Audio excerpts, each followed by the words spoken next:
Mobile game मधला task पूर्ण करण्याच्या नादामध्ये एका 15 वर्षाच्या मुलानं 14व्या मजल्यावरून उडी मारलेली आहे आणि यामध्ये त्याचा जागीच मृत्यू झालाय।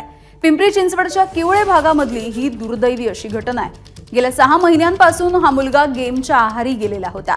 25 जुलैला पुरामुळे शाळांना सुट्टी होती। दिवसभर तो गेम खेळत होता। रात्री जेवण झाल्याच्या नंतर तो पुन्हा एकदा गेम खेळायला त्याच्या खोलीमध्ये गेला।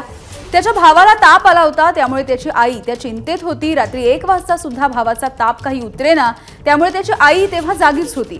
तेवढ्यात एक मुलगा जखमी अवस्थेमध्ये आढळल्याचा एक मेसेज सोसायटीच्या व्हॉट्सअप ग्रुपवरती लुकलुकला।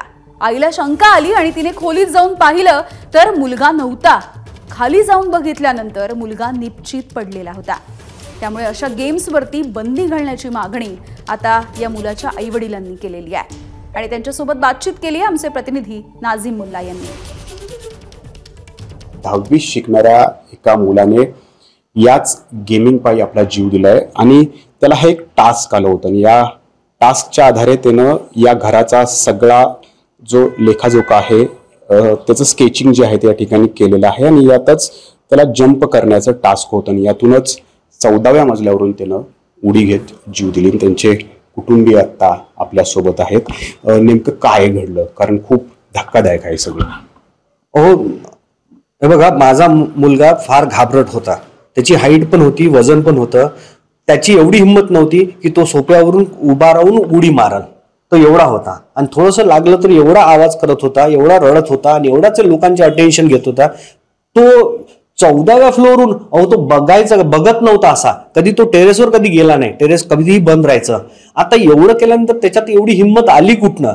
त्याला मिसगाईड केलेलं आहे, त्याच्यासोबत कोणीतरी गेम केलेली आहे। ऍक्च्युली लॅपटॉप आजकाल द्यावंच लागतं, ऑनलाईन क्लासेसला करावंच लागतात, कारण फिजिकली आपण सगळीकडे पोरांना सोडू शकत नाही। इव्हन स्कूलमध्ये आता त्या दिवशी 25 तारखेला भरपूर पाऊस झाला, 26 आणि 27ला डिक्लेअर झाली होती सुट्टी। लगेच शाळेचा मेसेज आला होता की ऑनलाईन जॉईन करा सकाळी। म्हणजे ऑनलाईन शिवाय नाही ना, काहीतरी दुसरा उपाय नाहीये, तुम्हाला द्यावंच लागेल। पण हे पोरं आता कुठले गेम खेळतात, जसं आता लीग ऑफ लिजेंड्स आणि व्हॅलोरंट हे 2 गेम आहे, तो खेळायचा। पण मी जेव्हा विचारायची की हे कसले गेम आहेत, तो बोलला त्याचे खूप सारे फॉलोअर्स आहेत, सगळेच खेळतात। तो मला कंटिन्युअसली हेच सांगायचा की हे 2 गेम आहे, याची सगळेच खेळतात, स्कूलमध्ये मुलं पण खेळतात बाकीचे, असंच सांगायचा। पण म्हणजे कंटिन्युअसली त्याच्यात मला चेंज दिसायचे, तर मी कंटिन्युअसली विचारायचे की तू अजून काही खेळतो का? तो बोलायचा नाही, पण मला कंटिन्यू तो हे 2च गेम खेळताना दिसला, बाकी काही नाही। पण ते ऑनलाईन ओपन गेम आहे आणि मला काही त्याबद्दल एवढी माहिती नाहीये की ते। परंतु हे किती दिवसांमध्ये घडलं हा बदल जो आहे, तुम्ही सांगताय पासनं ऑलमोस्ट 6 मंथ्स झाले, तो इतका चेंज झाला। जो मी रागवल्यावर जसा उभा आहे तसा उभा राहणारा मुलगा खूप अग्रेसिव्ह बिहेव करायला लागला। म्हणजे हात उचलण्यापासनं खूप म्हणजे तो उलटे उत्तर द्यायला लागला खूप। तो स्वतःला पण म्हणजे अशा ऍक्शन्स करायला लागले की बघ मला आगीची भीती वाटत नाही, बघ मला नाईफ दे, नाईफशी खेळायचा तो कंटिन्युअस। आणि हे चेंजेस बघताना मला भीती वाटायची, मी त्याला दूर ठेवायची।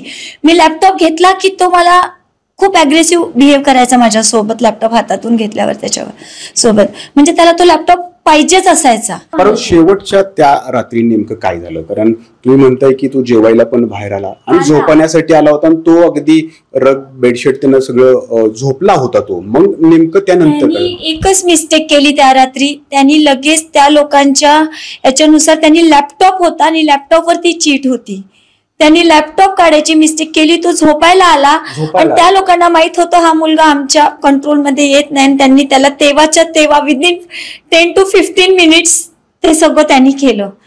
आणि मी लहान मुलाला ताप आहे म्हणून पट्ट्या ठेवत होती, मी व्हॉट्सअपवर मेसेज बघितला आणि मी लगेच धावत आले की हा झोपायला गेला। भीती असते नाही काहीला, कारण मी कंटिन्युअसली त्याच्याकडे लक्ष देऊन होती। त्याच्यामुळे मी येता जाता मी रात्री त्याला कधी एकटं झोपू नाही दिलं। त्याला व्हायरल असल्यामुळेच फक्त तो 2 दिवस या रूम मध्ये झोपू दिलं मी त्याला, अदरवाईज मी त्याला झोपू पण कधी एकटं द्यायची नाही। मी त्याच्याच जवळ झोपायची, मी त्याला झोपू पण एकटं दिलेलं नाहीये कधी। पण व्हायरल असल्यामुळे तो इथे आला, लगेच त्यांनी ब्लँकेट वगैरे टाकलं, त्यांनी झोपायला, त्यांनी लॅपटॉप उघडलं। मे बी त्या लोकांना माहित पडलं असेल की हा नाही येत आहे आपला, त्यांनी त्याचा लगेच 15 मिनिट्स मध्ये लॅपटॉप लेटर तेव्हाच्या तेव्हा त्यांनी लिहिलं, कारण पेन इथेच होता. आणि 15 मिनिटात ज्या मुलाला घाण वाटते त्या टेरेसचं दार उघडायला, पण तो टेरेसचं दार उघडून तिथे जाऊन त्यांनी चमक घेतली. धक्कादायक आणि तितकीच दुर्दैवी अशी ही घटना. त्यामुळे पालकांनी सुद्धा अधिक सतर्क राहण्याची गरज आता निर्माण झालेली आहे. एबीपी माझा, उघडा डोळे बघा नीट.